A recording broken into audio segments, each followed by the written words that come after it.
বলেই এটা কি ধরনের অসভ্যতা? কেন করছো এসব? আমি এসব পছন্দ করি না। ওকে? ওরে বাবা, এমন ভাব করছো যে তুমি ভাজা মাছটা উল্টে খেতে জানো না। বিয়ে করে বছর না ঘুরতে বউয়ের পেটে বাচ্চা চলে এলো, আর এখন তুমি বলছো তোমার এসব পছন্দ না? তুমি কি সব উল্টা পাল্টা কথা বলছো? পারুল আমার বিবাহিত স্ত্রী। ওকে? ও তোমার বউ ছিল, আর আমি কি তোমার বউ হতে পারি না? না, তুমি আমার বউ হতে পারো না। আমি একজনকে মন প্রাণ দিয়ে ভালোবাসি, সেটা হচ্ছে পারুল। আর আমি পারুলের স্মৃতি নিয়ে সারা জীবন বাঁচতে চাই। তুমি আর কখনো কোনোদিন আমার সাথে এমনটা করবে না, ঠিক আছে? আমিও দেখবো কতদিন তুমি তোমার বউয়ের স্মৃতি নিয়ে থাকো। আমি তোমার বউ হয়েই ছাড়বো।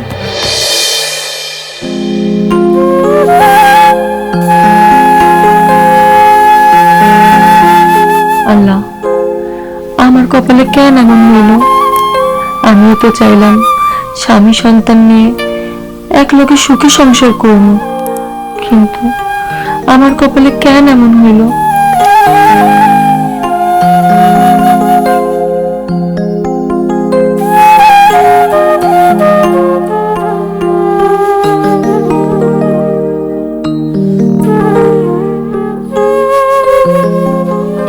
মা,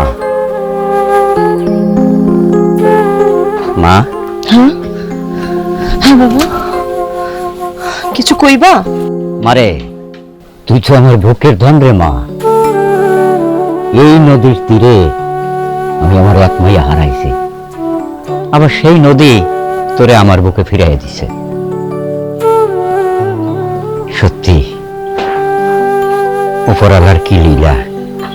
ওমা, বলছিলাম তুই তো মা এখানে অনেকদিন ধরে আসস, এখন যে তোর ওই বাড়িতে ফিরতে হবে, স্বামীর বাড়িতে। আমি কি তোমার কাছে অনেক বেশি হয়ে গেছি বাবা?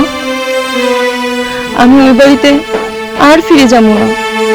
তুমি যদি আমার বেশি জোর করো, আমি অন্য কোথাও চলে যাবো, তবু ওই বাড়িতে আর ফিরবো না, যে বাড়িতে আমার বাইরে ফেলাইতে চাইছে।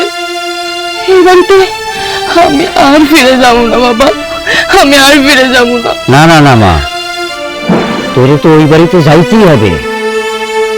তোর স্বামীর কাছে সত্যটা জানাইতেই হবে যে তোর উপরে কি অন্যায় অত্যাচার গুলো করছে। তুই যাবি, অবশ্যই যাবি। হ্যাঁ, ওরা ভাবছে নাকি এর একটা বিহিত করা দরকার না? হ বাবা, তুমি যখন কইতেছো আমি যাবো, আমারে যাইতেই হইব। এর একটা বিহিত আসলেই করা দরকার।